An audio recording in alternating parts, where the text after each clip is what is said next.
All right. So, scariest performance from week 1. Who do you got? For me, I'm staying in that exact game. It's Geno Smith. I'm certainly not fully admitting the L on the pro Geno propaganda from this offseason yet. One game is far too early to do that. But we're getting worried.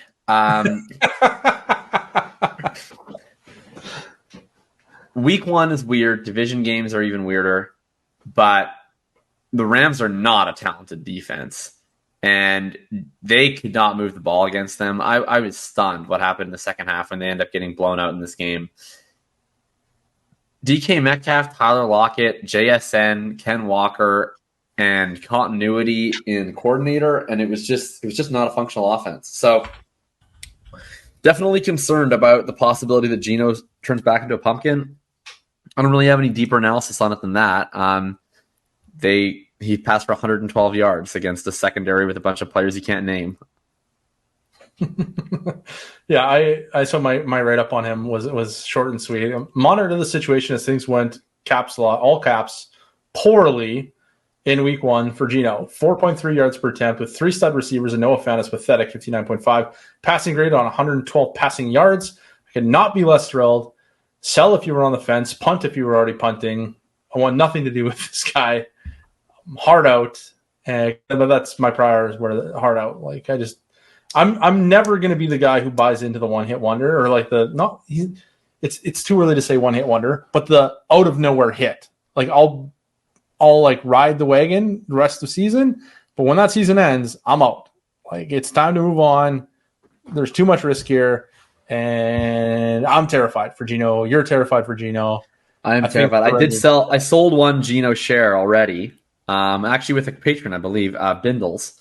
And it was kind of wasn't as much even of like a sell Geno, but it was kind of a happy accident because I kind of wanted to reduce my position. I had a team that was pretty thin at running back and I lost J.K. Dobbins, and he had a team that's pretty thin at quarterback and he lost Aaron Rodgers. So we were like, all right, we're a match made in heaven here. So I sold him. He proposed Geno for Dameon Pierce straight up.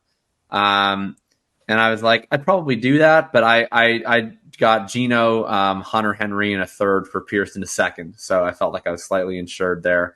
But we'll see. It's gonna be an interesting game. They play the Detroit Lions this week, and that'll probably be I think the Seahawks offense is one of the most high stakes things to watch in week 2. Where if they're bad again in week 2, I think it's like a 5-alarm fire for Geno and everyone in that offense. Yeah, at this point, I would be out on Geno. I'd still hold on to everyone else, like in Dynasty anyway. Like I'm not like panic selling anyone. So I think if Geno is like mediocre to poor, they're going to be quick to move on. Yeah, I mean, for Lockett though, like it's now. It's now. Now's the time. let me back up. Lockett, I'm panic selling. Metcalf and JSN, like they're fine. JSN, I still feel like JSN is whatever. But I'm like kind of fine with it because I don't think he's going to lose much value no matter how bad the season goes. Well, that's not true. If he put up 0 for the rest of the season, he would lose value. But I don't think he's going to put up 0. Like I don't think he's that bad, and I don't think Geno's going to be that bad that he's going to make JSN take zeros. But yeah. Anyway, rough outing for Geno and company.